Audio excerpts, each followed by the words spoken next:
أعوذ بالله من الشيطان الرجيم بسم الله الرحمن الرحيم Assalamu alaikum wa rahmatullahi wa barakatuh. Today, I'll be talking about the virtues of reading the Holy Qur'an. The Holy Qur'an is one of the best, sacred, and one of the most read books on the earth. It is a guide for life and death, and for what comes after. Uthman bin Affan reported, "The Messenger of Allah, peace and blessings be upon him, said, خيركم من تعلم القرآن وعلمه. The best of you are those who learn the Qur'an and teach it." Sahih Bukhari. The Qur'an is a book of guidance for mankind.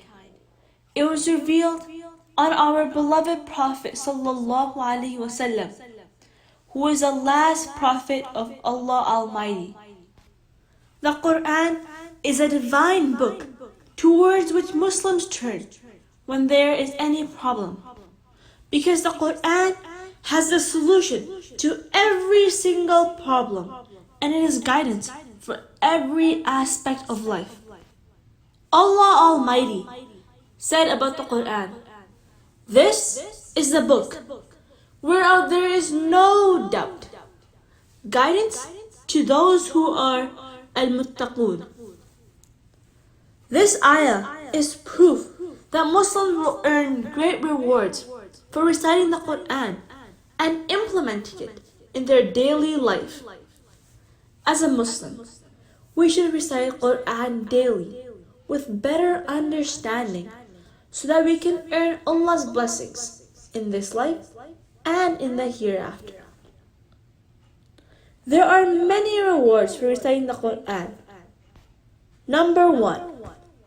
In a hadith, our beloved Prophet sallallahu alaihi wasallam said, "Verily, the one who recites the Qur'an beautifully, smoothly, and precisely, he will be in the company of the noble and obedient angels.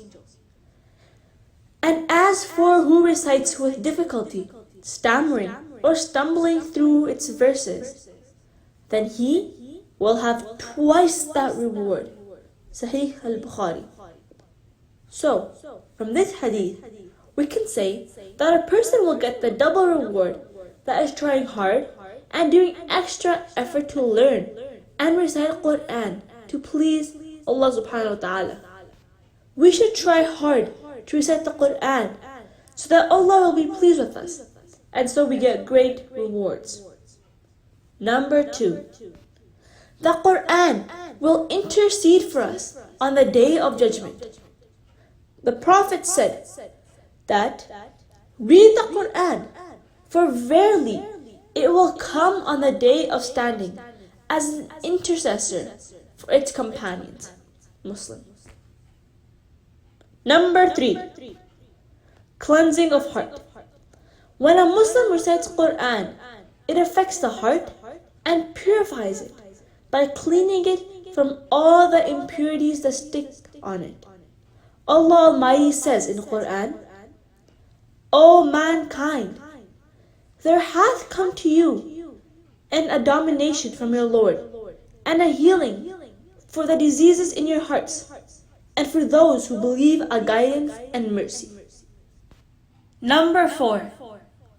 One will get the position in paradise on the basis of the Qur'an memorization in this life. If you want to get a higher rank in paradise, then memorize and recite the Qur'an effectively. The Holy Prophet sallallahu alaihi wasallam stated, related to this, "It will be said to the companion of the Qur'an, read and elevate to the levels of the paradise, and beautify your voice as you used to do when you were in the dunya. For verily, your position in the paradise will be at the last verse you recite." Abu Dawud.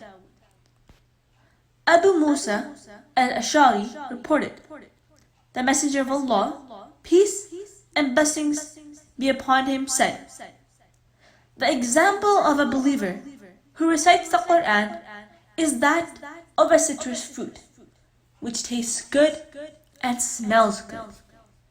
And one who does not recite the Qur'an is like a date which tastes good but has no smell. The example of a wicked person who recites the Qur'an is that of basal, which smells good but tastes bitter. And a wicked person who does not recite the Qur'an is that of a vine, which tastes bitter and has no smell. Sahih Bukhari. Number 5. Recitation of the Qur'an gives our hearts tranquility and peace. Allah subhanahu wa ta'ala says in Surah Al-Rad, verily, in the remembrance of Allah do the hearts find rest. Nowadays, we use technology and gadgets 24/7. Our brains are bombarded with lots of information, good and bad.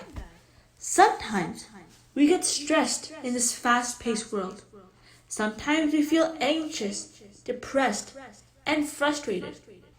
But if our hearts are connected to the Holy Qur'an, our bigger problems will become small and small until they inshallah become tiny.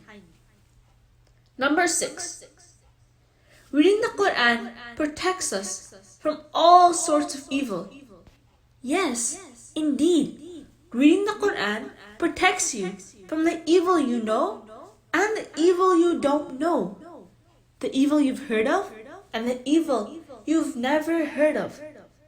The evil that is near to you and the evil that is far from you. Also, reading the Qur'an creates a shield around you. And this shield can't be penetrated by all those sorts of evil. Number 7. Reading the Qur'an protects you from transgression and immorality. Meaning, one will be protected from getting involved in acts that astray from the right path. Since the Qur'an is the book of guidance, it guides us about every matter of life, whether it be about family life, social life, and political life. Number 8.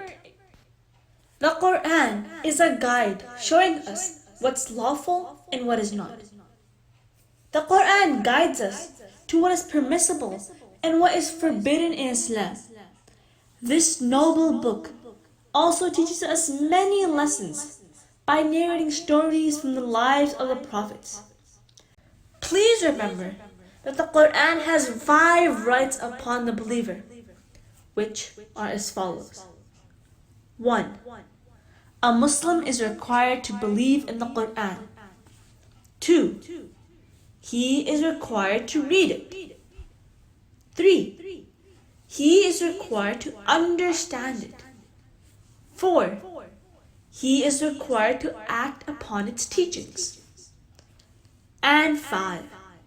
He is required to convey its teachings to others. In addition, as a true believer, we should all make a checklist for ourselves. We should ask ourselves, do I believe in the Qur'an? Do I read it every day? Do I understand the Qur'an? Do I act upon its teachings? And do I convey its teachings to others? Let us all take action to implement the Qur'an in our lives. May Allah subhanahu wa ta'ala make us all people of the Qur'an who find love in reciting and learning from this book, so much that it becomes an intercessor for us on the day of reckoning. In simple words, if we spend time with the Qur'an in this dunya, the Qur'an will spend time with us on the day of judgment, insha'Allah. at the end. The choice is yours. Assalamu alaikum wa rahmatullahi wa barakatuh.